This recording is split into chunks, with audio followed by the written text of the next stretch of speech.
घोट जहे जेखे मिली तुझी ओट वसण घोट जहे जेखे मिली तैंजी इते भी भली तैंजी उते भी भली जेको उमास जी रात तो वट अचे थो हली तुझी ओट वसण घोट जहे जेखे मिली तुझी ओट वसण घोट जेखे मिली तैंजी इते भी भली तैंजी उते भी भली जेको उमास जी रात तो वट अचे थो हली।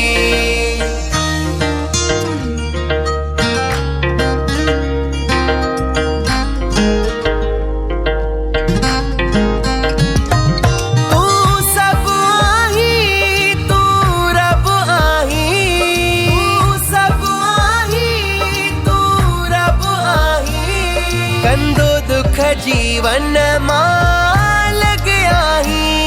कंदो दुख जीवन मां लॻिया जेको नसीब में नाहे वञे सो भी थो मिली जेको नसीब में नाहे वञे सो भी थो मिली तैंजी इते भी भली तैंजी उते भी भली जेको उमास जी रात तो वट अचे थो हली।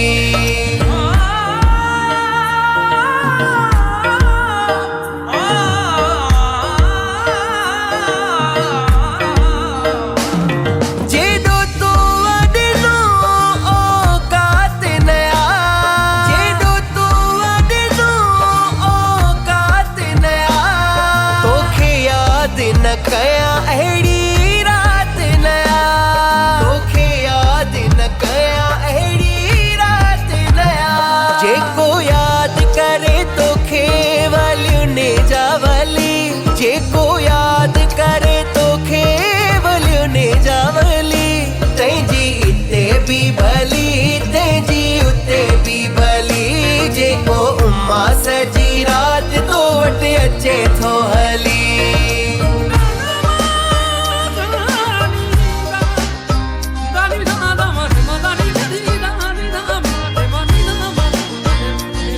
छोटू साईं जी तोखे पार दया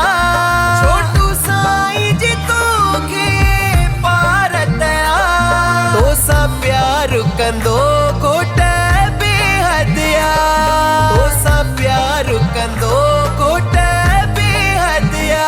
जेको संग तुंहिंजे रहे वञे किस्मत बदली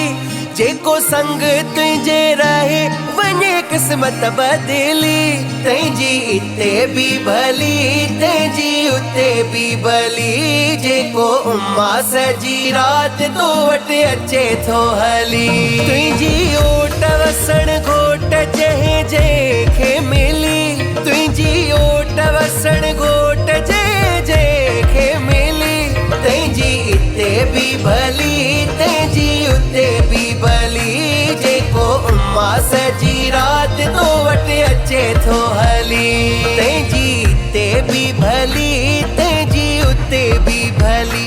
जेको उमास जी रात तो वट अचे थो हली।